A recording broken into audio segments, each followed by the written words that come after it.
So first of all, my name is Pat Moulton, and I am the Central Vermont Flood Recovery Officer working in the State Flood Recovery Office for Doug Farnham.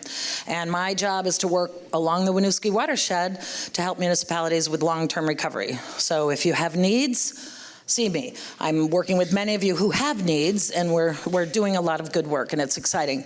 But I really want to thank you for being here today. This is great. It's great turnout. This is our second such meeting. As you may be aware, we held a meeting last December to come together and talk about the concept of a Winooski River Flood Collaborative and what could it mean to the communities on the river and on the watershed. And everybody was pretty much saying, yeah, there's a need. Yeah, we need to be talking with each other, collaborating where we can, knowing what's going on up the river, down the river, who's doing what to whom. And tonight's a continuation on that, getting into modeling and mapping, because there's a lot of modeling going on. There's a lot more that needs to be going on, but there's a lot of modeling happening. And so that's what we are fortunate to have tonight. Before I get into that, though, I do want to thank our organizing committee that's been working on these last two events and actually working on the Flood Collaborative. And first among them are John Copans from the Montpelier Collaborative for Recovery and Resilience. Thank you, John. We wouldn't be anywhere without our regional planning people, and that includes Christian Meyer and the whole team at Central Vermont Regional Planning Commission, and Dan Albrecht and the Chittenden County Regional Planning Commission. So thank you very much. And one can't do anything on the Winooski watershed without the friends of the Winooski. So thank you, Michelle Braun, for all your hard work. I don't know that Laura's here, but Laura Calvin-Bailey is part of our team from the Vermont Council on Rural Development. We also fortunate to have Peg Elmer and Gary Gulka from the Cabot, from town of Cabot, who help us on their steering committee. Yes, believe it or not, Peg, that's what you do. We're also really happy to have Ned Swamberg and Keith Fritchie from Department of Environmental Conservation, specifically the Rivers Division. You can't do much without the River Wonks, who are the experts on this stuff, and thank you so much. Also want to thank Kasia Redzicki. What's that? Oh, Ranjo, that's how you pronounce it? That's not how it's spelled. It's a little bit like Jang, which is spelled Jinque. I don't know how that, but Ranjo, okay. Who is with the Winooski River Conservation, he's with the River Conservancy. Thank you, Michelle, God bless. And then also, who else did, Dan Koneman from the Winooski Natural Resources Conservation District. Thank you, Michelle. And then also a special thanks to Scott Whittier and John Groff from the National Weather Service, who are here tonight. And Scott did a great presentation last week to kind of cue us up for tonight. So thank you so much. And those are the guys that are telling us, yeah, it's going to rain hard, watch out. Or don't watch out. It's nothing to worry about. So just want to really thank everybody for the hard work. Lots of meetings putting this together. So, but I'm really excited to now introduce Rebecca Deal from University of Vermont, who will open us up and talk about the incredible work she's doing on the Winooski River watershed. We're so pleased to have both Rebecca and Roy with us tonight, so thank you. Yeah, you're gonna have to. Okay, that's fine. Oh, there's that. That's okay. I can do this. That's all right. I think. I got this. All right, well, thanks, Pat and Michelle and John, for inviting me. I'm excited to be here and to kind of share some of the work that we're gearing up to do. I come from a very different sort of perspective than most folks in this room. I'm at the University of Vermont, so my approach is a research-oriented approach. But a lot of the research I do, and I do with my colleagues and my students, is very much driven by the questions that we are all asking and that we see being asked. And so, one of the things that we're really noticing is just this question around sort of the capacity of floodplains and how do we look at that at large scales. And I'll get to that in a minute. I did put the title Maps and Models, although last minute I took any of the mapping out, but we can talk about it, and I know that Roy is coming up after me and does have some mapping. But I do think there's just a lot to talk about when it comes to modeling, and the models create the maps largely. And so this is sort of the first place to go. And so what I'm going to do is just spend the first, hopefully not too long, giving a little bit of a primer so we're all on the same page, because I think there's a lot of us that know about modeling, a lot of us that know a little bit about modeling or not much at all. So just a little bit of primer on what H&H modeling means, more details on hydraulic modeling, another teeny little primer. Promise not to lecture too much, just on the role of floodplains and what floodplains and flood attenuation means and how that can play a role in terms of enhancing flood resilience. And then finally actually present on some of the work that we are doing to answer some of the questions that are pressing. So H&H modeling, hydrologic and hydraulic modeling, which is something that many of you have heard, and I just want to sort of lay out what that means. So the first H, which is hydrologic modeling, sort of attacks the question, how much water is there? And I know that there was a really great presentation last week in talking about sort of some of the hydrologic modeling, and again, focuses on how much water is on there and focuses on sort of water as it moves through a watershed.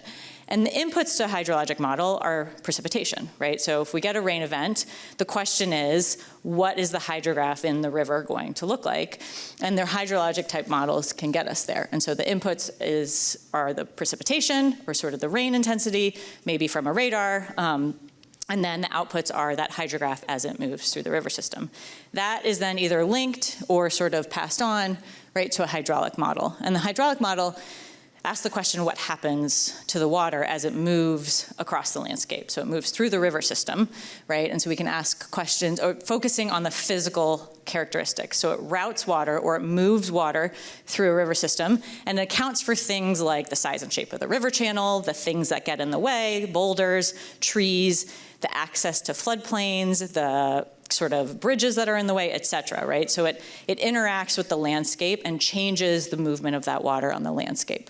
And fundamental input to that is that hydrograph from upstream as you move through, and the output is essentially sort of the velocity and depth across the landscape. And so this is the type of modeling that we use to understand a variety of different things and ask a variety of different questions, which is why I'm sort of up here kind of blabbing on about these details. And so there are a ton of different models, and many of you may have heard of them. I know many of you work with these models, develop these models, but I kind of want to give you an overview of what these types of models and the range of models that exist, in part because there's the right tool for the right job, right? There's different types of models that can be used to answer different types of questions. And there's a range of these. So all the way on the left, we have what we call sort of complex models, or complex representation of process. And on the right, we have what we call reduced complexity models. And I show sort of 4 bins, and these are sort of the different dimensions over which we can model, but sort of and they also represent the different representation of physics. So all the way on the left, that complex representation is really kind of understanding the details of how water is moving across the landscape, full physics represented. On the right-hand side, we have a really simplified physics. We actually call it a zero physics often, the 0D types of models, and I'll go into that in a second. And so because of this differentiation in the sort of the physical inputs, the amount of data you need and the computing power really changes too. And so complex models are really sort of heavy and expensive. They're expensive financially to develop. They're expensive computationally. And so they can only be really developed tractably over really small scales, right? So like at a bridge scale. Whereas those really low complexity models are much less expensive and can be developed regionally. We've got these types of models for at least Lake Champlain Basin in Vermont, but those have been developed by others for the CONUS, so the whole state, the whole country, but also there are ones that have been developed sort of at even broader scales, right? So you can really go to town with these really low complexity models. And so the Ds, the 3D, 2D, 1D, I'm just gonna kind of walk through what that means, because again, that sort of tells you what you can get out of these models. So when we say a one-dimensional model, these are resolving or solving the velocity and depth at a cross-section in an average way. So at a point on the landscape, you get one velocity, one depth, and it's routed from upstream to downstream, or kind of. The two-dimensional model then resolves what's going on across the river, so you can have a variety of different velocities and depths at points across, and so there you can then start identifying, okay, where's the thalweg of the river? Are there floodplain channels? Where sort of is flow concentrated on the floodplain? And so now you've got some resolution, and you can actually start to see what's going on when you restore a river, or excuse me, restore a floodplain, add some complexity to it, add a channel along the floodplain. And then three-dimensional further sort of resolves velocity with depth. And these are, I've never really even worked with one. These are quite complex models to develop. In contrast to these 1D, 2D, 3D models, we've got, again, these zero-dimensional models or zero physics models. And these models don't route water, so we're not moving water through the landscape, but instead take chunks of the landscape, or what we call reaches, and resolve information at the reach scale. So these are, if any of you have seen sort of the UVM topographic maps that we've put out, that's what this is. It's a zero-dimensional model. And that's when you really can go to town in terms of scale. So kind of going back to our sort of landscape, right, we've got this sort of variability in terms of complexity and scale, and so we can start to ask really different questions. So if our questions are like, is the bridge pier likely to scour? That's kind of a 3D, maybe a 2D model question. Questions like, what is the best design for a stream restoration or floodplain reconnection project? Again, we can resolve that information sort of laterally across the river and the floodplain, and we can use a 2D model, maybe a 1D model, depending, to answer those questions. Questions like what parts of the landscape will be inundated during a flood to create sort of inundation hazard maps or even fluvial erosion hazard maps. We might be able to use kind of a variety of different ones depending on the objective. And then finally, sort of these really broad scale questions, such as is floodplain restoration a viable part of my flood resilience plan, and how much floodplain access does my town need to reduce water levels or erosion potential? These are really broad scale questions, and we might be able to use these really sort of coarse models, sort of a 0D or 1D model, to answer these questions.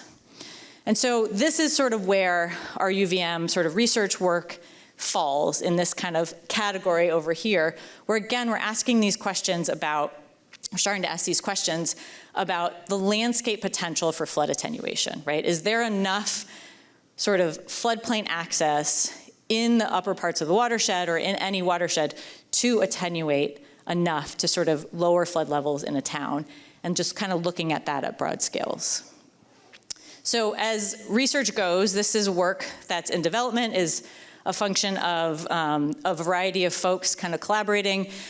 My major collaborators, Kristen Underwood and Beverly Wemple. The work that I'm about to present on is just starting, but what I'm about to show is data that we've developed from past projects.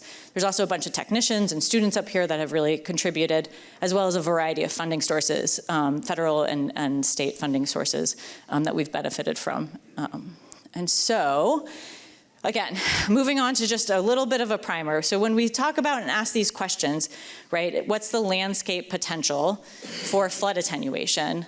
We kind of need to understand, or I'd like to sort of describe, right, how floodplains interact with that hydrograph and in that hydraulic model to change the way they move through the river system to influence those changes in the downstream water levels or in the fluvial erosion hazard, right, or in that force of the water downstream. So in a kind of a simple world where there is no floodplain access, where you have no natural storage of floodwaters, right, we get what's called a translating hydrograph. So that hydrograph just marches downstream. So that black line is sort of that upstream hydrograph. As it moves through the river, it's then that dashed line as it just marches along. There's no change in the size, in the shape, right? So you just translate it as you move downstream. If you contrast that with a river that has good floodplain access, we see that the temporary storage of floodwaters on a floodplain can significantly change the size and the shape. So you get those floodwaters stored on the floodplain. You can kind of see that as the difference between that translated hydrograph, and this what we call sort of attenuated hydrograph or diffused hydrograph. So we get it sort of marching downstream and changing the size and shape. There's typically, we see a longer travel time. That floodwater spreads out as it moves through the system.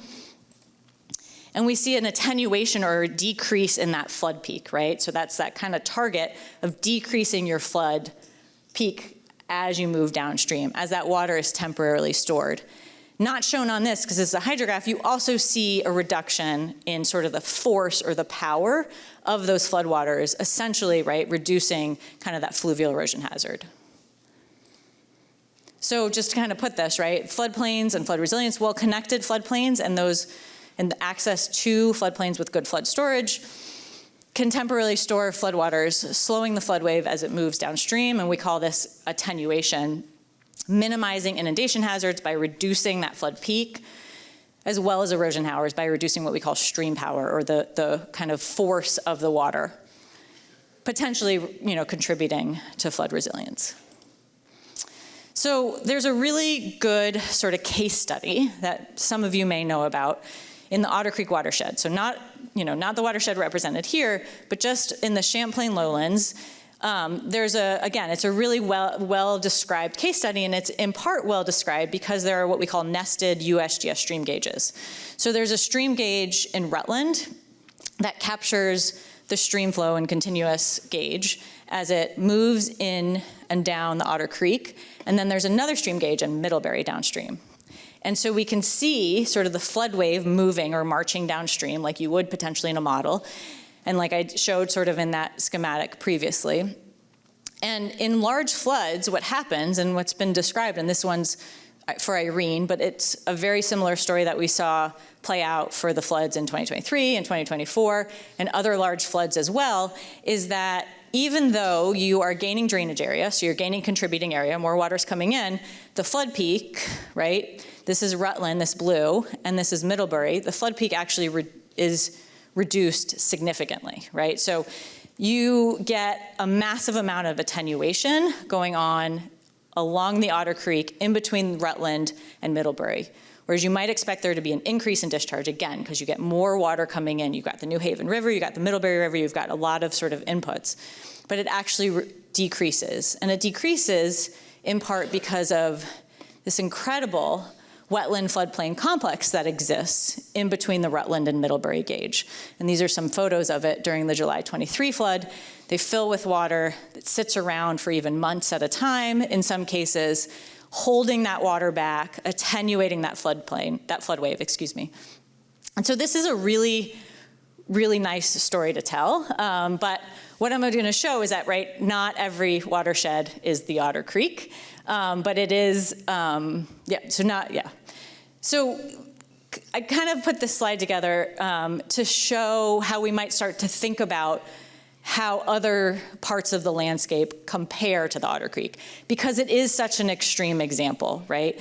There aren't very many places that are like the Otter Creek, and we can kind of just look outside and see that. And so what I'm showing here is a little bit kind of different than the previous slide. So on the y-axis is no longer just discharge. Now it's what we call a normalized discharge. So it's discharge divided by the contributing area. So it's a way of saying this is how much water is flowing through the river given its upstream watershed, right? So it's CFS divided by square miles, yes. The black is the upstream hydrograph, the gray is the downstream hydrograph, and this is for an example of three sort of nested gauges. So the Otter Creek is shown here. The Winooski, right, from Montpelier down to Essex is shown here. And then the Lewis Creek as well, although they're not nested USGS gauges. Our team at UVM has been doing some great work and has been monitoring flows in the upper part in Starksboro. So we can kind of tell that story there as well. And so what we can see is that for all of these examples, we do get flood attenuation. There's 4 times a difference when we normalize by the upstream drainage area for the Otter, which is a pretty extreme example. Lewis Creek, we get a little bit less, but we get 3.3 times, and the Winooski is less, but we do see some attenuation going on as your flood wave moves through. And this is really telling a story, well, first of all, just of kind of, the attenuating potential of a watershed, but also the differences in your landscape setting. not just all about the floodplains themselves. There's really different sort of impacts, right? We know a lot of the floodplains, especially on the main stem of the Winooski, are heavily impacted.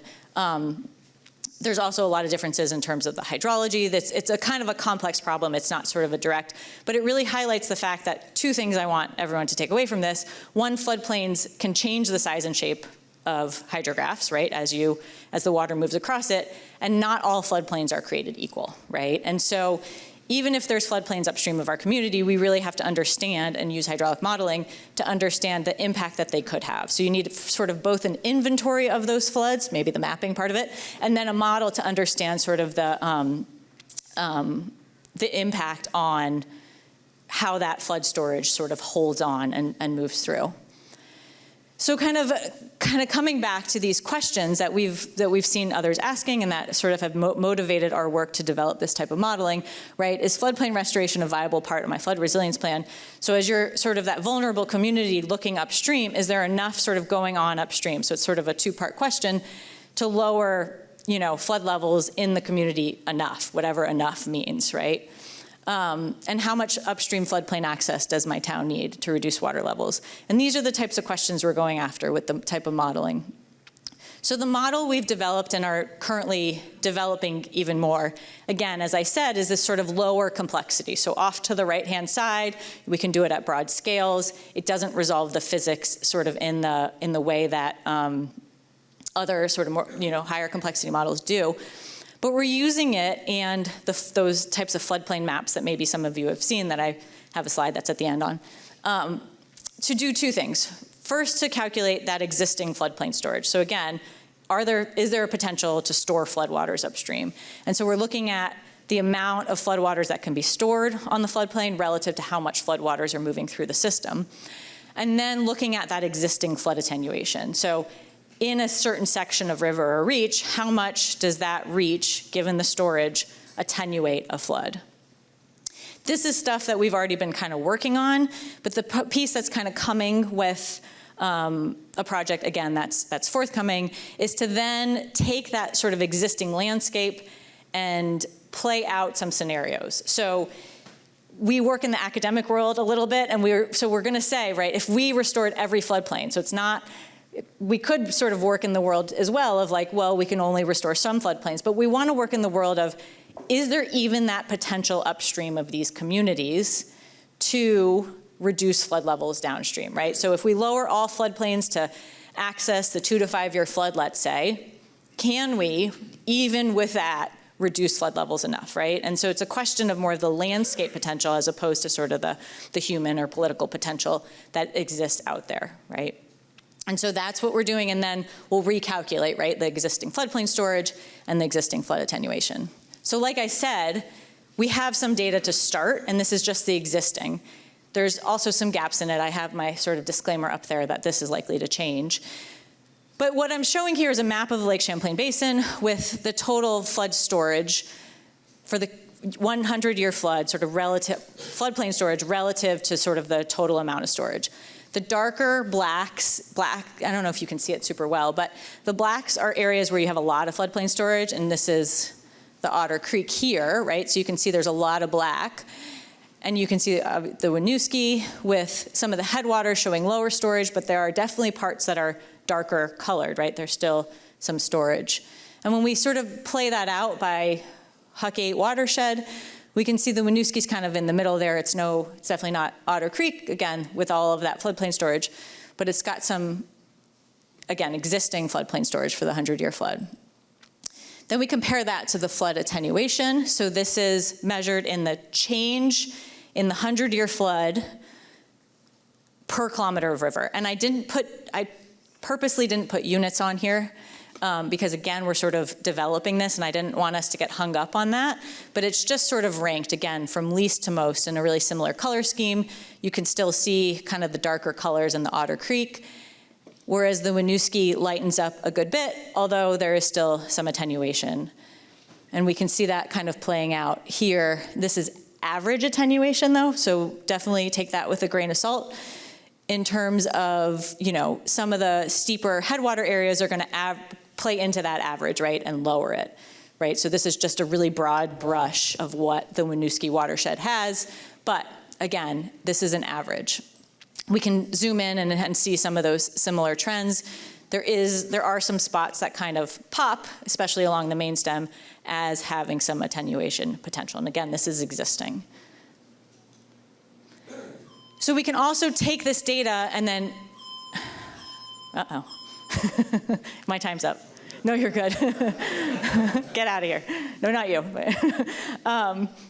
We can also take this and sort of aggregate it for upstream watersheds, right? So we did sort of a Riverside community analysis. So for all communities that intersect with the floodplain, we looked at the upstream watershed and looked at sort of in a similar way that I showed for like the Winooski and the Otter, what is upstream of each of these communities, right? And I have some information there. There's a whole lot of sort of, we didn't actually route water, it's just reach by reach. There's some information there. And again, we're sort of in the works of improving upon this. This is sort of just a first cut. But this is the takeaway, right, from that. Again, it's changing likely, but I think the trends will probably stay pretty similar. So if we look at flood volume, right, Middlebury and even Vergennes really pop as having the most flood volume upstream in their upstream watershed. So again, this is going, let me just go back here. This is taking the outlet of a watershed being that community, drawing its upstream watershed and looking at what's going on in that upstream watershed, right? So aggregating that information. And so this is the results of that data.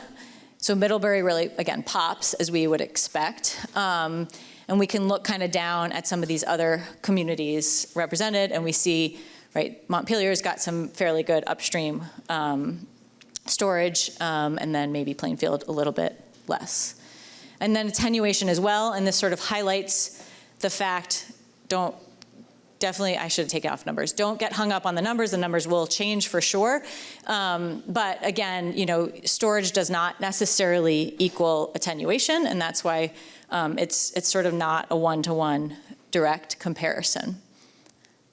As that sinks in, I just do want to make one more note about this, that what I looked at there, and again, these numbers are changing, we are sort of refining our approach, but I do want to kind of highlight one other piece of this, which is some of the work that we've been doing at UVM has been really interesting, and I haven't found much to support this at the moment, or kind of other work that has done a similar thing, which is to show that in steeper watersheds, so one of the things that's really popping about the Winooski, right, is that it's not in the Champlain lowlands. There's a lot of gradient, right? And gradient is attenuation's worst enemy, meaning even if you have floodplain storage, that floodwater doesn't stick around on that floodplain very long because of that steeper gradient. And so while you might open up a floodplain, you might not reduce attenuation or reduce flood peak, right, that much. But what we are noticing is that you can reduce stream power significantly. And that's not apparent at the moment, and we are working on sort of developing the tools to show that. But we have been doing some modeling to kind of show that that's the case, where if you open up floodplain storage, if you change the characteristics of these floodplains in steeper settings, I don't mean super steep, but I mean just sort of moderate gradient settings, that you can actually reduce that stream power. Is it enough? I don't know, right? But you see a bigger sort of signal on the stream power in steeper settings. And so I think that that's part of the story that we are looking to tell at the moment with some of these modeling tools we are developing, and are kind of looking forward to doing that. Okay, so I promise I don't have much more, but I do just want to, I have kept mentioning that we have this project coming up along with Kristen Underwood and Roy Schiff at SLR, to look at this flood resilience question. And so this is the modeling work, and everything I'm talking about is part of this project that is, hopefully a contract comes any day now. And so one of the things we're working on is to improve the routing approach, so improve our model in part, and then to, like I said, to mimic those restoration scenarios, right? And so you can imagine, I don't know if I didn't put a label on this, but this is sort of that community ranking plot, right? So you can imagine that those gray areas now are, right, the shift that you might see when you can open up some floodplain storage areas. And so our analysis, will change in terms of looking at that. And then quantify the changes you might see by opening up all the floodplains, right? By sort of doing this hypothetical, what can the landscape support in these communities? And then as part of that as well, Roy will be leading sort of this effort for 2 communities, dig in and build sort of more complex models to ask the question in sort of a more kind of tractable way.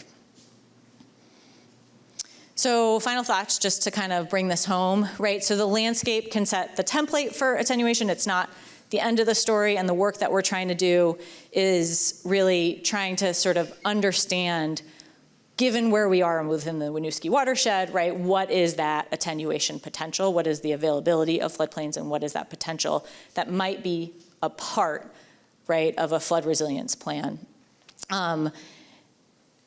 And yeah, I think that's kind of all I have to say. Right, okay. We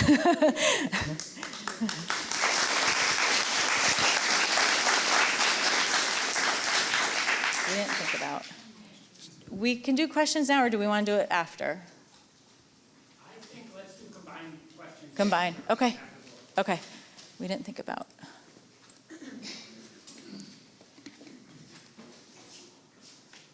Here you go. Thanks.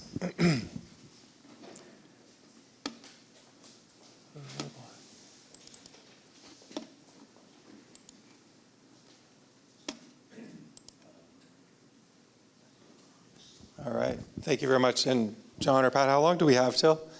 We've got probably another 25. Okay, great. I have a 3-hour talk planned, but no, I'm just kidding. So I just wanted to start by thanking Rebecca. It's pretty awesome to work in a place where you can ask research questions and try to get those on the ground. And there's not a lot of great floodplain research taking place around the country, so it's cool it's happening here in Vermont, and we're responding to questions from our flooding, and we're asking them, and now we have funded projects and people working on them in the state, so it's a real treat. So my name is Roy. I do water resource engineering. I think I know most of you here. We've done a lot of work in projects, and we do applied projects for flood mitigation and restoration in rivers. It seems like more and more we're doing a little more flood mitigation, thinking about floodplains. So I'm going to talk about the applications of some of these models. Sometimes we put blinders on, we select the right tool, and we work on a bridge that has issues, or we work on a floodplain restoration. And so different lens to come at. But again, I think the treat is really collaborating with you all and with researchers. So one thing that came up is just throw some stars on a map in the Winooski where there are hydraulic models. And this should have about 1,000 caveats on it. There are hydraulic models kind of all over the place of different levels. FEMA has hydraulic models. Some are from the 70s, some are from the 80s, some are from early 2000s, and we're awaiting a new push of models in the basin. And then we have projects all over. The orange ones are pending current models. Berry City, there's a project going on in Richmond. Cabot just did a 2D model. So there's all these different models. And what I'm going to do is talk about a few projects in the Winooski and around the state, and then bring it together and show you guys how in the Lamoille they've kind of got out ahead of this and stitched all the models together. And they're doing some pretty interesting community and basin-wide planning work. So what do we use these hydraulic models for? Well, this is sort of my view of the world. We look at floodplains, the extent of flooding, flood mitigation studies, dams, bridges, culverts, FEMA floodway delineation. Have you all looked at FEMA flood maps before, or profiles? A lot of nods. All those come out of hydraulic models. That's how they're made. So bridge scour, dam safety, hydraulics, and then stream restoration all use hydraulic models. This is a flood insurance rate map from the city of Montpelier, right at the confluence of the North Branch and the main stem Winooski. And you see the 100-year floodplain mapped on it, as well as the 500. And these are sort of bathtub models, the hydraulic models. You fill them up. This was made with a one-dimensional model. You can see the cross-section lines that Rebecca talked about. A 1D model only operates on cross sections, and then you kind of just blend between to make the picture of the floodplain. And then here's a profile. This is in Berry City. The infamous trestle bridge is on the left, Berlin Street, and moving upstream. And when you see one of these profiles, a horizontal slice through the river, it means that someone in the past has built a hydraulic model and run different flows. The 4 lines at the top represent different floods, the 500-year, 100-year, 50 and 10-year flood. And then the line on the bottom is the ground and elevations up on the left. So we've all probably used the tools of a hydraulic model in our towns. We regulate through the National Flood Insurance Program what comes out of these hydraulic models. And if we all have bridges and culverts, so the models are used. This is kind of a more modern view. This is actually in Johnson, looking at cross sections. And again, what goes into these models? The topography. And think about how that's changing. Like, we have full state LiDAR coverage now, so elevation from flight LiDAR. Before, we had to go out and survey every cross section. So the models on the geometry side, you can see all these contours are growing in detail. Now we need bigger computers to run these models. And then we put the hydrology, as Rebecca said, in the top of the model, and then you get your hydraulic model. So mapping floodplains. Excuse me. Going to preach for a second to the calibration and validation. If you look at a hydraulic model, ask the question, how do you know it shows what really happens on the ground? And I think, unfortunately, most time the answer is like, we don't really know what's on the ground. And until you go out and verify, this is it's called the Wrong Way Bridge on the Lamoille. And what we did was we went out during a 2-year flood that all the gauges were saying, and we measured the distances from the water level to the low chord of the bridge, and then we ran those in a model. And we said, okay, when that flood comes through here, it's in the right spot, or you can calibrate the model. So you really have to calibrate the model. And then the preachy thing is, like, you can put out a hydraulic model and it will say, you know, the water surface to the 100th of a foot. And that is just false. You do not know information to the 100th of a foot. You can verify how accurate a model is by doing this sort of exercise. And then we often use models to compare. So if there's a little error and you're comparing what's out there and what you might want to do out there, let's say you want to take a bridge out, take a dam out, change a floodplain, the comparison really, if the models are close enough, is the way to go. The other thing is, this is a picture of Great Brook and its confluence with the Winooski River.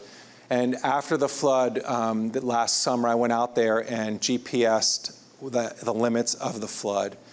We need a lot of information like this, and the use of drones and the public sourcing of those images is really vital to actually hydraulic modeling to verify what's going on in the ground or a flood.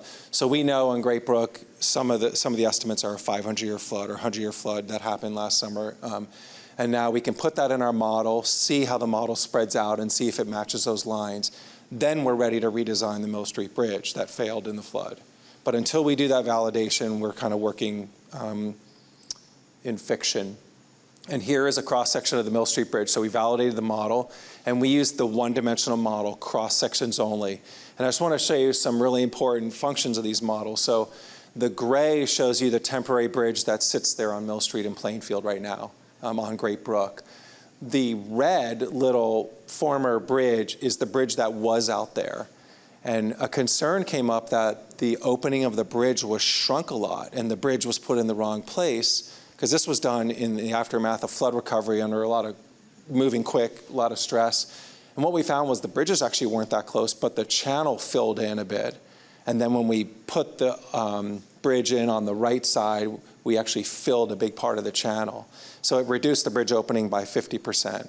So VTrans subsequently came back and elevated the bridge, pulled all the fill back out. And what the modeling showed was, this is the profile. So the bridge is the top hat gray thing in the middle. This is moving up and down the river. River's flowing from right to left, elevation. And it showed that you see former bridge Q2, that means the previous 2-year flow, is halfway up the bridge.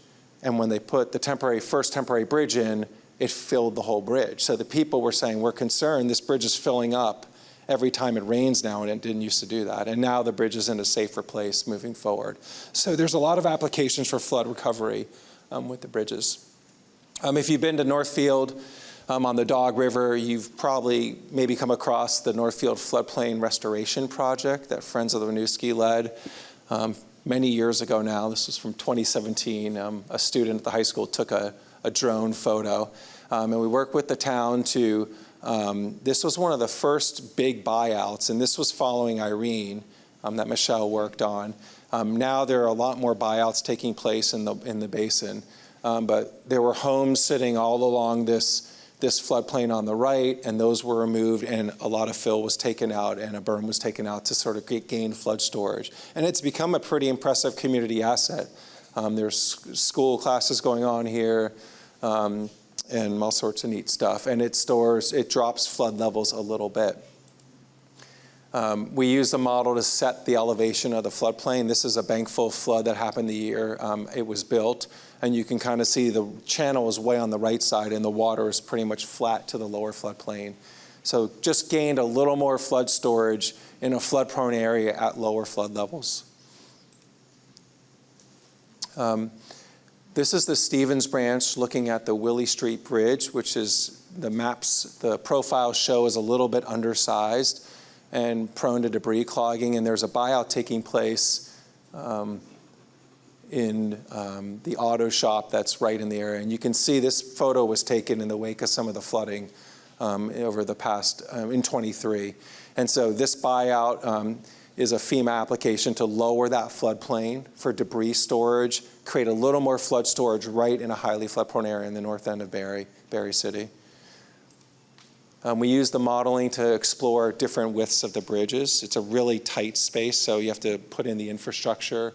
This is a cross-section of the bridge. And this is the profile to understand that if we widen the bridge and elevate it a little bit, we can drop the flood levels 1.7 feet right at the bridge. But more importantly maybe is that change, you can see the wedge, it tapers all the way up to Berlin Street about 3,000 feet upstream. So in a highly flood-prone area, we're going to drop the flood levels a little bit. Here's the floodplain restoration at North Main. You can see we cut out a little flood bench, I would call it. It's a small area. There's not a lot of space in this area to do a lot of floodplain restoration. Well, I guess one thing, this is maybe a good time, hang on, I'll go back to that thought. Decrease of 0.2 feet from that floodplain, so a very small decrease.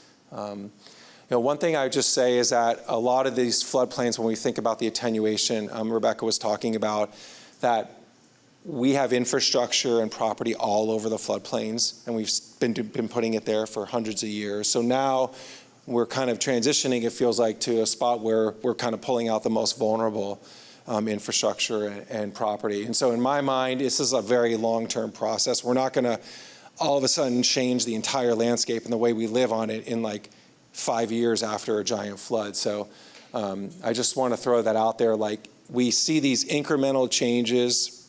They cost money. They make some local benefits, but maybe we're not getting big scale attenuation, but they're still really important projects. I guess one of the keys and one of the goals of this next project that Rebecca was talking about is if we start to add those all together, do they really change downstream effects? Right. So here's a two-dimensional model. This is at the Batchelder Dam in Plainfield, doing a study with some colleagues at Fitzgerald Environmental. We sort of collectively built this model. They were looking at a floodplain reconnection upstream, and we were looking at what happens if Batchelder either fails or is removed, and how does it change flooding right in the center of Plainfield Village. This is the flood profile, so moving, actually the zeros on the upstream side, that's a little unique, so that's about 1.5 miles of river elevation.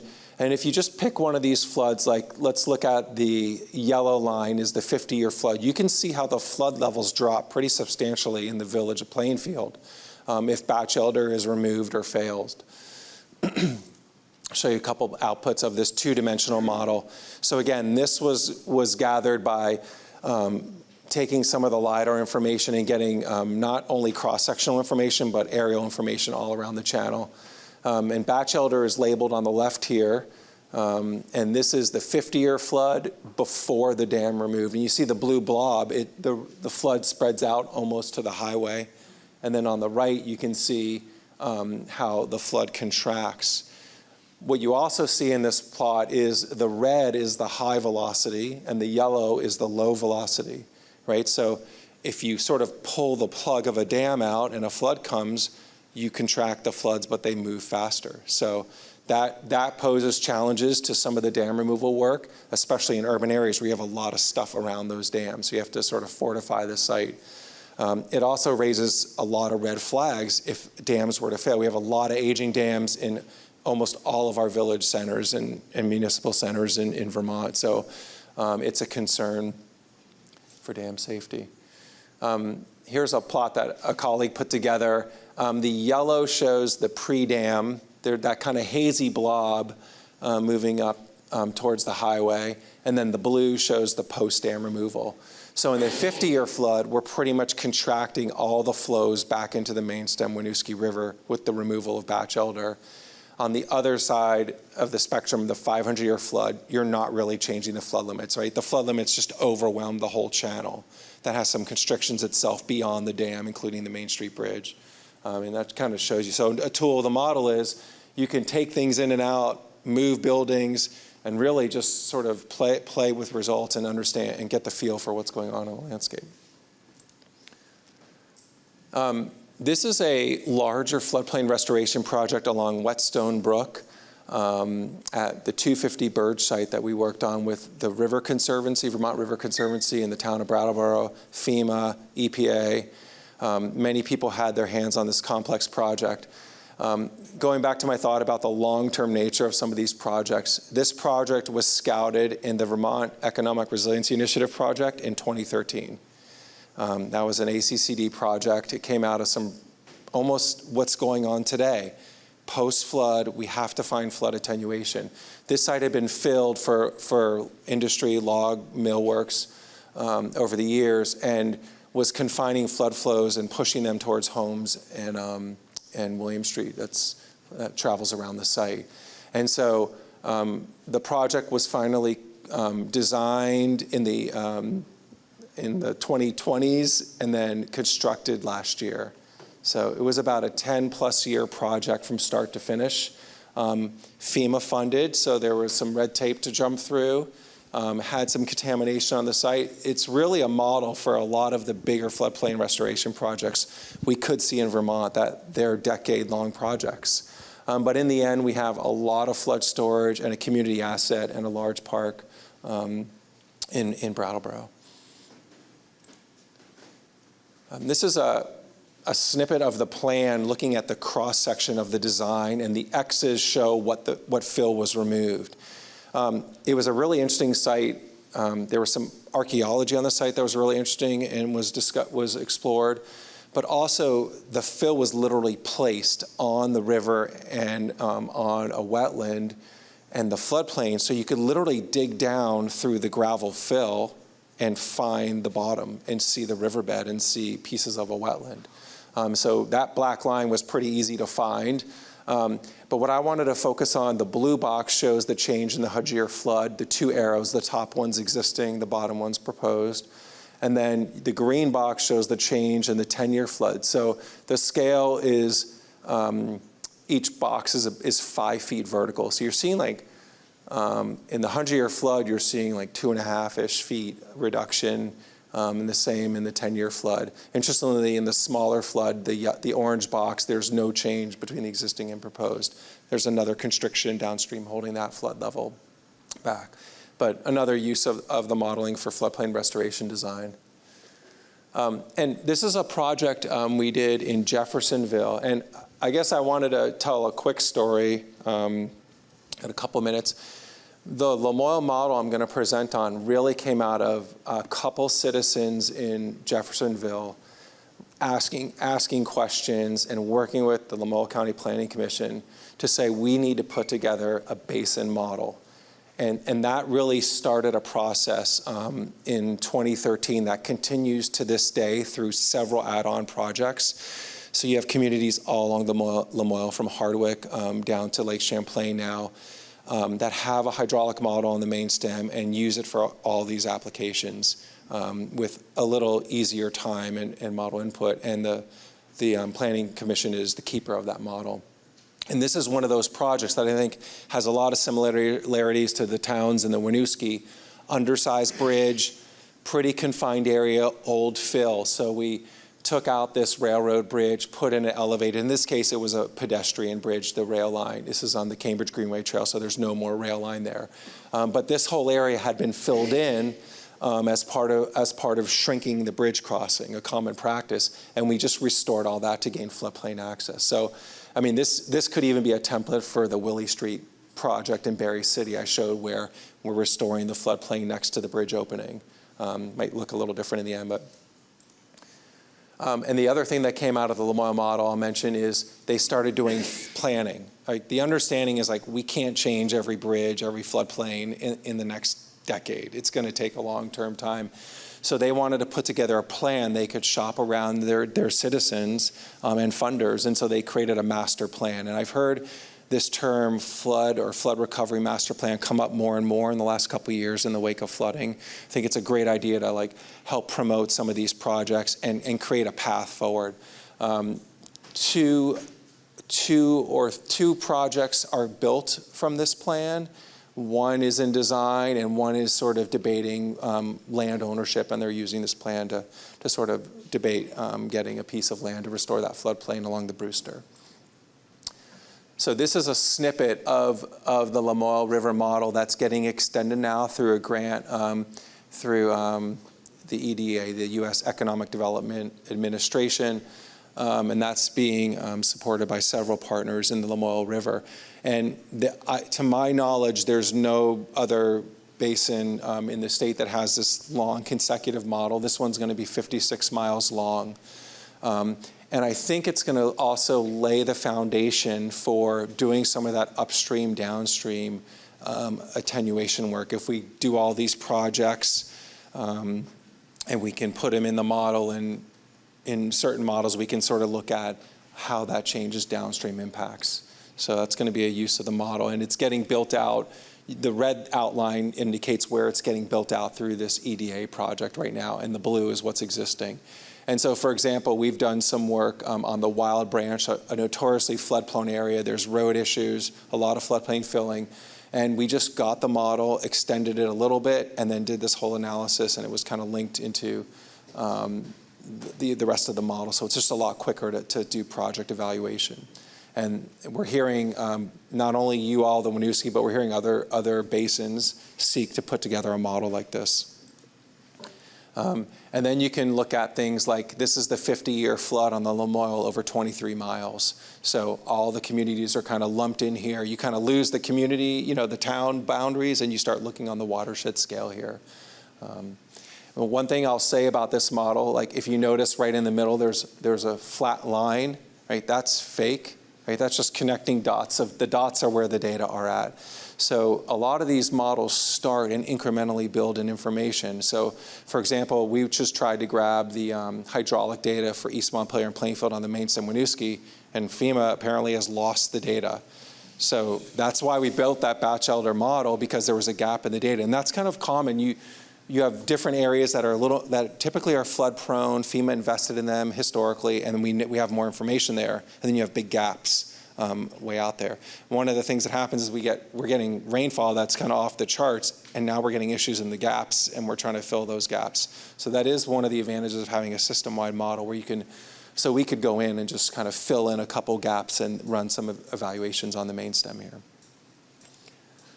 And I guess with that, this is a flood bypass culvert that takes water out at Jefferson Village and pushes it under Route 15, one of the projects that they planned for from the modeling and implemented a couple years ago. So I guess with that, pause, and we threw a lot at you. It'd be good to field some questions. Thanks.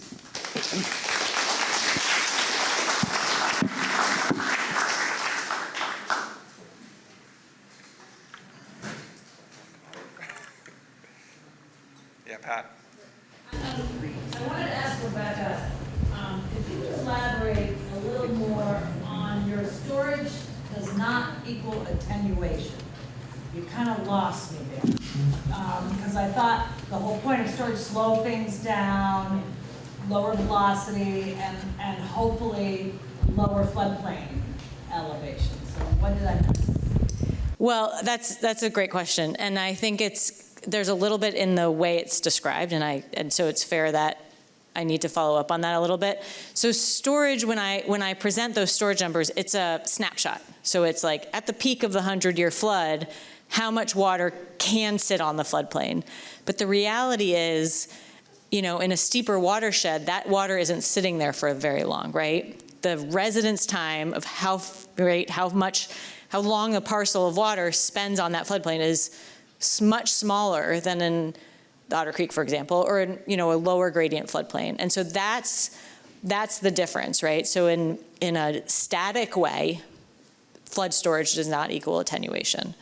But in sort of a aggregate, you can definitely think about that in that way. That's great. Yeah. Just want to follow up on that. Yeah. Are there other features of the floodplain you're looking at that might improve attenuation? That's a great question. Yeah. One of the things that we've been targeting is sort of the shape. The size is the size and the slope is kind of king, right? In a lot of ways. We've been looking at the shape. We haven't really seen much pop, meaning the shape being, right, so like how flat it is or if there's like a transverse slope. I do have a student looking at kind of the micro topography. So, if you have a bunch of sort of swales and floodplain channels, it matters, absolutely, right? And so we look at sort of one of the floodplains he's looking at is, former agricultural, and so it's pretty flat, and there's not very much of that variability. And it's minor, but it definitely impacts it, and it's part of the story we're trying to tell, too, with it doesn't influence attenuation in terms of flood peak that much, but it does influence stream power a lot, which is really interesting. So if you we take a natural floodplain, if you smooth it out, or you fill in all the divots, and you chop off all the bumps, right? It matters, and that's kind of the work that we're kind of working on. So, and then obviously, vegetation is huge. And things in the way, and when it's accessed, and the flood size, and there are a whole host. I had a slide in here about all the things that influence attenuation, but I didn't keep it. Yeah, go ahead. I think you answered it with the vegetation, but in terms of just the roughness within the channel. Within the channel or the floodplain? Well, within the channel. Absolutely. Because that's going to affect stream power. Absolutely, yeah.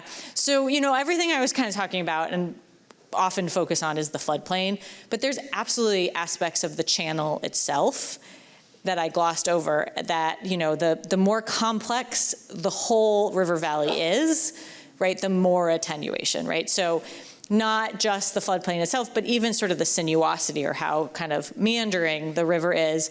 Are there big boulders? That's gonna, so kind of the friction and sort of the slowing down is, right, wood in rivers, right, is a huge part of that as well in terms of thinking about slowing down. So it's the same idea with that as Pat nicely asked, like that storage. How long can you store? So how much and how long is really where that comes in. Can you store water in the system? Yeah, go ahead. I have a question for Roy. Hi, Roy.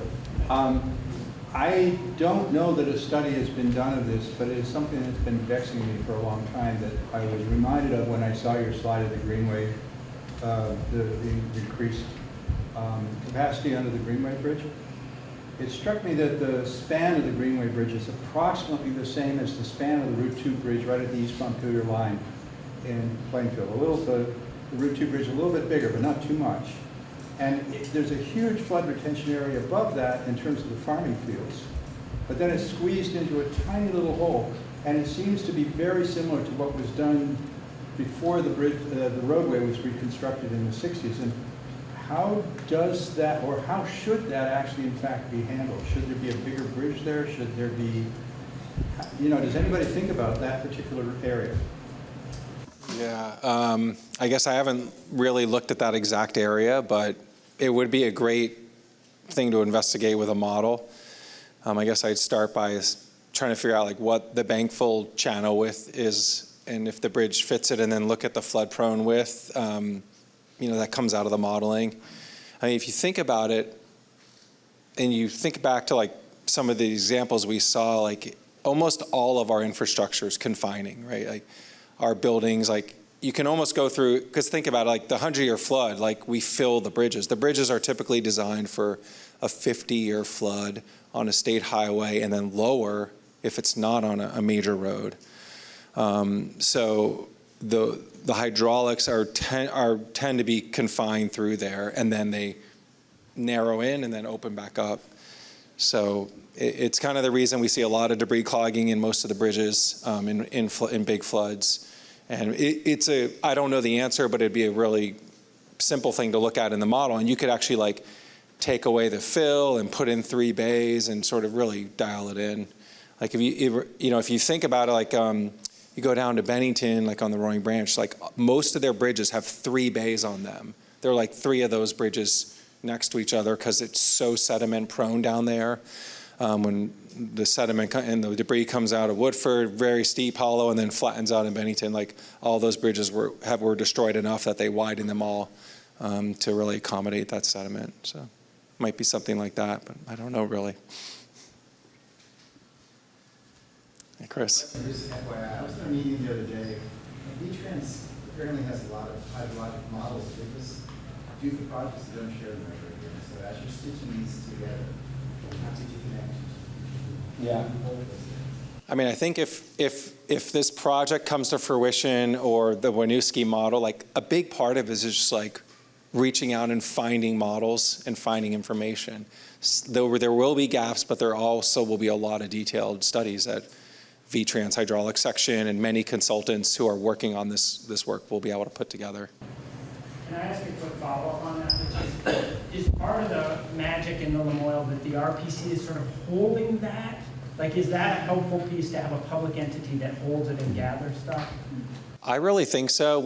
It's not as formal and maybe dreamy as I make it sound, but really what happens is like we created this like spreadsheet, and the folks at LCPC, like when they do projects or hear about projects, they reach out and say, we have a model, do you want to build on it? And then like the only request is we get it back with their data. So the model's constantly growing on its own now, which is kind of exciting.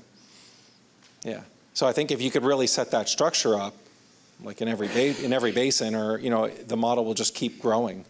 And I think the RPCs, like they're dialed into most of the basins. They're the logical people to manage something like that. Yeah, Mike.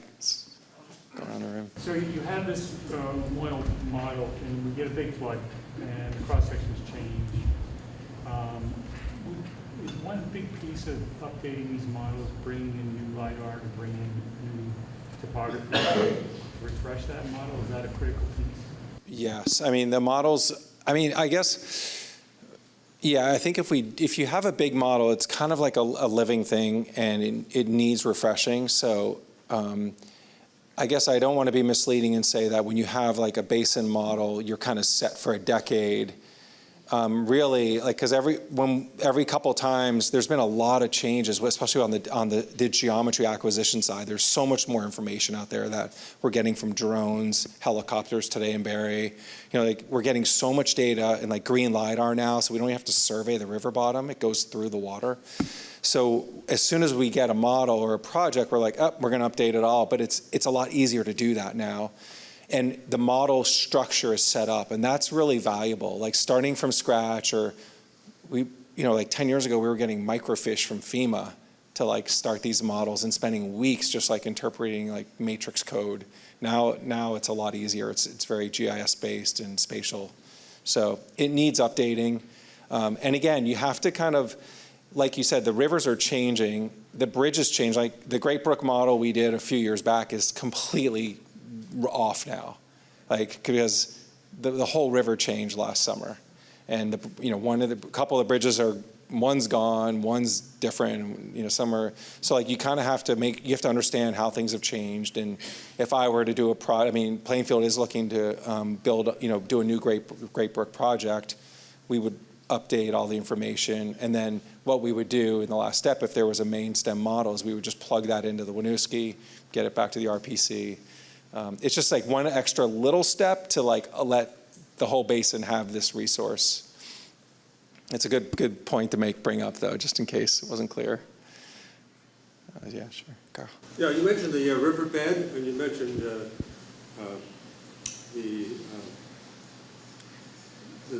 depth of the riverbed. And in Plainfield, and the bridge that Michael's talking about, it's pretty noticeable how the riverbed under the water has risen feet, which means there's less room for the water to go under a bridge or even just go down the channel. So is that taken into account with the surveying you're doing? Yeah, the surveying will pick that up for sure. You know, we do hear a lot about dredging, and I need to put some slides together, but we've done some ad hoc sort of experiments with a model. Like, if you think about a river channel, I'm just going to grossly exaggerate, like moving up and down, and then you think about a floodplain, kind of this broad area move up and down. Like the little changes you make from sort of digging out, 5 feet in that channel are like inches across a floodplain, meaning like the storage potential on the floodplain is off the charts compared to the channels. So, I always say this, and I kind of need to get some graphics together, but we can't really dig the channel out of this issue. Like, you can make subtle changes at critical points, and there are spots in a submountainous area when they're constantly aggradational at bridges, and until that bridge changes, there's going to have to be management there. But it's definitely not a long-term dredging project to sort of dig our way out of the floods we're seeing. They're all in the floodplain, and that's where you have space to make some of that storage really do something. It definitely affects the design of the bridge, though. Yeah, a lot of it goes back to the bridge design, right? Because remember, all the bridges, all the culverts in our landscape now, except for the few that were designed in the last decade or even 5 years, were designed without sediment and water considerations. It was take that model, put in the 50-year flood. We're sure of the 50-year flood, which we really aren't sure of what that is, from the last 70 years, and then clear flow, and then make sure it's 2 feet below the beam on the bridge. And then what happens when the flood comes? You all know, right? Like sediment, the bridge fills 2 feet, the trees come down, and now the bridge fails or it doesn't work. So the design process is actually changing right now in a great way, but we're still dealing with the designs from the past. So you'll see some changes. Yeah, in the back. To add, the cross-section you see after a flood isn't what is happening during a flood. So, the channel, the cross-section looks so different. That's right. And I think sometimes that's hard. The example I give, I'm from out west, and you go back and look at a channel after a flood, and it looks like it was in the exact same place, but during the flood, it dropped 10 feet and undermined the bridge. So those are other things that you got to take into account when you're modeling this, which makes it a challenge. It's a really good point that the flood, the rivers change a lot during the flood, and especially on the receding limb, like you'll get a lot of buildup as the flood dissipates. Right, the velocity's slow. Like that's actually how a lot of the most notorious bridge failures have happened. Like people didn't know that the river filled back up, but it was all loose material. And it was eroded during the height of a flood, and then you have this unstable bridge sitting there. And then I think, there was one in New York State that failed because of that. I had a follow-up regarding this meeting for Pat. It's like there was some federal money that was considered to come in, even though who knows about the federal money now, with FEMA studies or core studies for the Winooski Basin. Where does that stand, and how does that fit into the work that you're doing? That feels like a John or Pat question for sure. Well, I wonder if you're talking about the CDBG disaster recovery funds that are coming in? Well, I mean, they're looking at doing models that are going to look at flood resilience. So, a lot of times when you have multiple models, sometimes it's better to have one model than multiple models. I'm just wondering kind of where that stands and how does that tie into what? The FEMA funding to do the whole watershed did not come through. Okay. So. But there continue to be some conversations and concepts floated for something that is watershed-wide. I mean, I think, that is a topic of discussion. Where do we find funding to do that? We should, I want to make sure that these folks have had their hand up for a while, but we should wrap after the two of you go. Would that be? Sorry? Go for it. Yeah. Follow-up for Rebecca, which is that in the lunchtime meeting, there was some conversation about flood gauges. It looks like your research relies heavily on flood gauges, and there was some back and forth about adding flood gauges. to places that don't currently have them and are reliant on places that are very far away from what our actual on-the-ground conditions are. Would more flood gauges help in your work? Always. Absolutely, yes. Do you count on, like, at this point, they start becoming less useful? Like, is there a diminishing return on them, or? I don't think you could gauge enough to get to that point. Yeah, I mean that's like one of the most vexing problems is just ungauged hydrology, and we have a lot of rivers in Vermont. We have a lot of gauges, but we have a lot of rivers that we just even though the Mad River has a gauge at the outlet, we don't know what's going on, right? There's a flood, at Shepherd's Brook, but it doesn't show up. So you couldn't gauge enough. Just real quick, how small a watershed do you capture in your attenuation models? Yeah, that's a great question. Our sort of low complexity work that we've done, and this all builds on, goes up to about 2 square miles. Yeah. One more. Right, yeah. I have a question for Roy. You studied this area around Waterbury in 2013. Yeah. And I was wondering, how valid is that study now? And is that going to change with more LiDAR data? Yeah, so it's a great question because I think it helps me explain that starry plot up there. Like, the tools that were available in 2013 are so different right now. Like, we didn't have statewide LiDAR, so we had to do a lot of hand survey. So what we propose to do is do a more advanced move from 1 dimension to 2 dimensions in the village of Waterbury to really explore some of the questions about some of the floodplains and bridges. So it would be a huge improvement. Building, it would be like just a lot more detail on the ground. So with that's available. Yeah.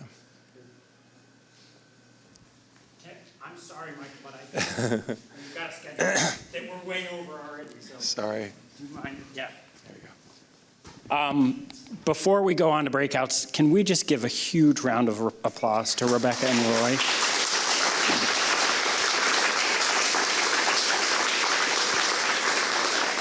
I mean, I think Roy said it about Rebecca as he came up to take the mic, but the truth is, we're so fortunate to have sort of expertise within at UVM and at SLR that we can draw from. Like, we're nothing without the experts who can guide our work. So big thank you. And they both built these specific for this, so they put a lot of work into this.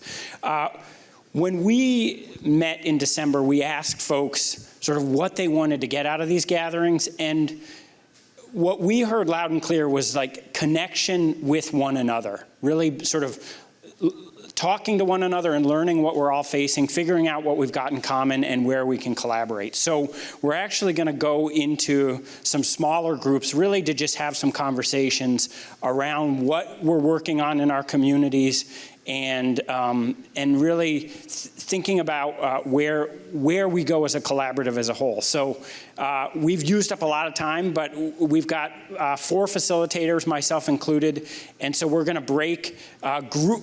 All of you were given information about your breakouts when you came in. Group A is staying here, and then B, C, and D are you go out the door and to the left. If you're not sure which breakout you're in, you can sort of check at the sign-in table. We'll be able to answer that for you.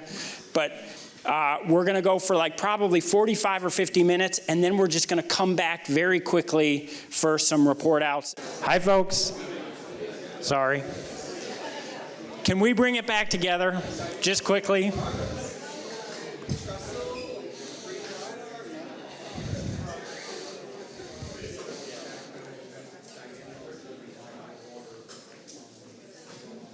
Seven. Oh, thank you. So I used to work with Paul Costello at the Council on Rural Development, and I'm having flashbacks to him standing in the back of the room looking at his watch, being like, what are you doing here, Copans? Like, you were going over, buddy. Not good. But I think there's probably a reason that we're going over, which is there's a lot to talk about. Like, it was actually really hard to bring the Q&A session to a close with Roy and Rebecca, and it was really hard to bring our our breakout session to a close, because it just feels like there is a lot for us to connect with and talk about. I'm gonna call on our facilitators to do a lightning speed report out. I see a look on Dan's face. Dan's like, wait a second, I didn't know I would. or our scribes. Our facilitators are our scribes. And then I'll just give a few closing words. So maybe I'll bring, we'll go with Pat, and then Keith, it sounds like. And then Michelle, are you going to, or Gary, going to do a quick report out? All right, Michelle. So, Pat. Okay, well, we were the amazing Group C. I'm not going to read the towns, but we're all there. On the question of collaboration around studies, absolutely, it would be great. It would be great to start with what's already on the ground, and then, yes, look at gathering together to see what we can do collaboratively that might be more cost-effective. And then we also talked a little bit, John Schmelzer brought up FEMA's completed some studies. We should find out about that, or FEMA study that USGS was doing. If anybody knows anything about that, tell me, but otherwise I'll track you down tomorrow. On the question of HMPG, we talked about hazard mitigation plans. Not a lot of towns take that very seriously until it's time, and they said, oh crap, ours expired 3 years ago. But to the point of applying for HMPG, yes, but HMPG is grossly oversubscribed. And in Duxbury, it's all about the roads. And pretty much everywhere, it's all about the roads and bridges and what's coming up. On this question of, what was it? Yes. Yeah, so we also talked about future collaboration, felt yes, there was a request, can we talk about finances? Yes, someday when they're not changing every 12 hours, we can talk about finances. Yeah, and that, yes, it would be good to have some more of the smaller towns here, and yeah, that's my quick lightning round. Did I miss anything critical, team? All right, awesome. Keith, there's Keith. Here you are, Keith.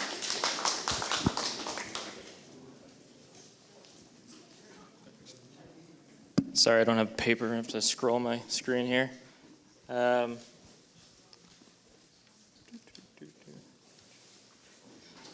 So for the first kind of topic area, I think one of the take-homes was there was some consensus that more collaborative modeling would be helpful, especially as we think about maybe some of the best projects for one town might be in upstream towns and not necessarily where you're currently doing your modeling. We talked a little bit about the sort of incentives and disincentives of upstream towns actually doing that work to help out downstream towns.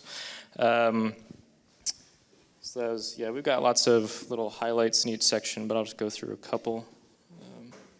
There was a bit of a conversation about just gauging, what could additional gauging do to help improve our models, but also just the large costs in decreasing sort of funding opportunities to actually do gauging. Lots of folks are trying their hat at lots of HMGP projects. I don't have to summarize that.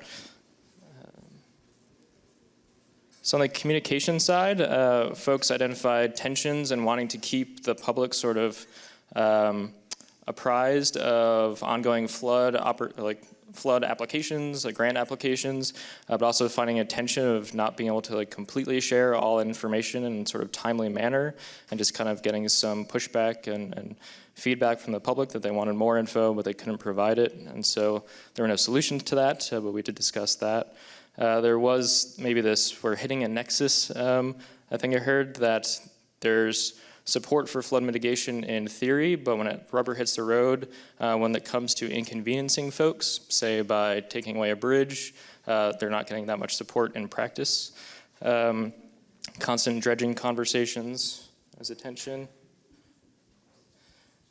Interesting point that funding is not a zero-sum game, so sometimes the public will see projects going on. They think that money should be used somewhere else, but trying to explain that buckets of funds are not completely transferable was a tension. And then in terms of strategies that maybe are working, there's some story mapping going on to keep the public kind of apprised of some projects that are going on, and there was maybe an interest to expand that to other nearby towns, specifically for the Crew kind of watershed area. There was a shout out that's the 100th anniversary of the 2027 flood in a couple years, and that might be an opportunity to kind of have generational conversations about flooding and opportunities.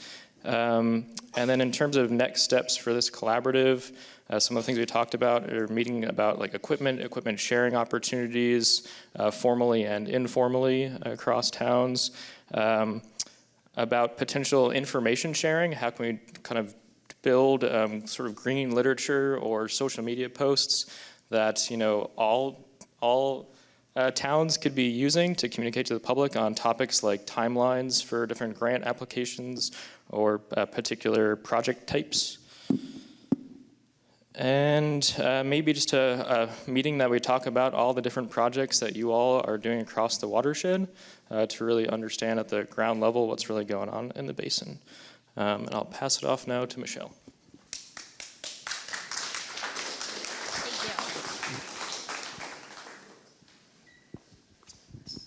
Okay, I had the Headwaters Group, Cabot, Marshfield, Plainfield, Calais, and East Montpelier.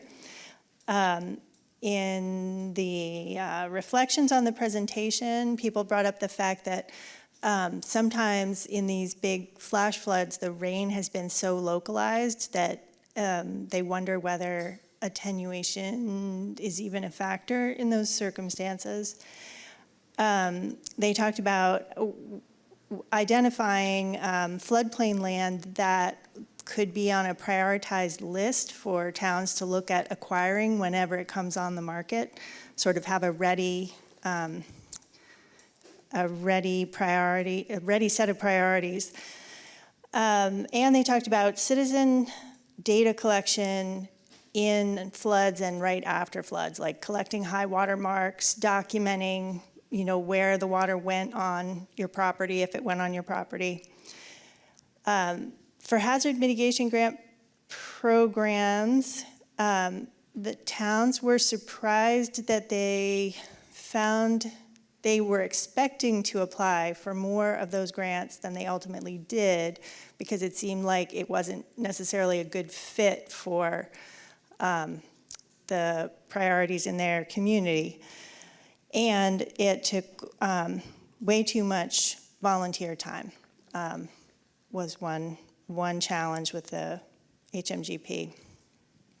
In terms of interfacing with the community, each town was doing something really different. And it seemed to me like this is a really good opportunity for towns to learn from each other, because they each had a different approach. Cabot did a community fair. Plainfield has a monthly roundtable. Marshfield brought in experts on emergency response and did a tabletop exercise. So everybody's approaching it a little bit differently, and I think all of those approaches have value, and that would be a cool information exchange, right, just on that subject. We were fortunate to have John Goff from the National Weather Service in our group, and he shared that the National Weather Service will be releasing new inundation maps of the Winooski in September. So keep your eye out for those. Those could be very useful. And in terms of the tensions in the community, one universal one is the reluctance of landowners to share information, partly because they don't believe that help is going to come from their sharing information. And so community leaders are wondering how they can better engage with their residents to solicit some of the information that they need to solve the problems. And the last question on the collaborative, is this a worthwhile endeavor? Everybody said yes, which is great. We're so happy that this is providing value for you all. It seems like there's really good appetite among the towns to work together, especially on emergency response, and especially in terms of sharing resources and skills across towns and between towns.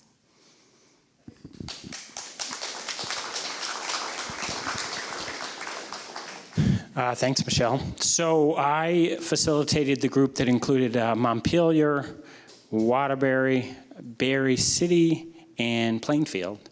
And around the modeling conversation, there was, I think, a sense that there would be value in having something that covered the watershed more comprehensively.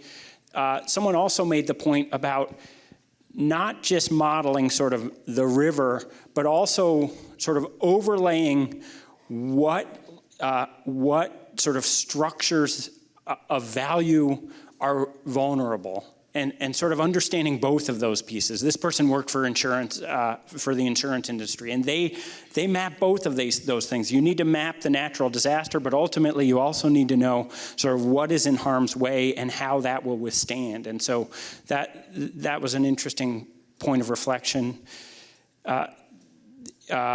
Dana from Waterbury made the point around the CDBG-DR funds, and that this was an opportunity for advocacy in terms of this group, and really pushing the state to invest in some of that robust modeling for the Winooski watershed.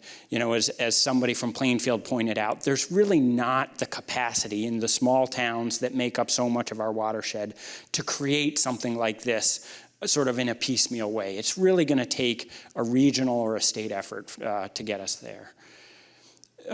We had sort of our HMGP conversation and our how we're engaging the community conversation kind of merged together. What was interesting was to hear the different models for who is carrying this work in the different communities. In Waterbury, they've brought on somebody with some expertise, and as they described it, they're really the champion in that community, sort of bird dogging, identifying opportunities, and really keeping after it.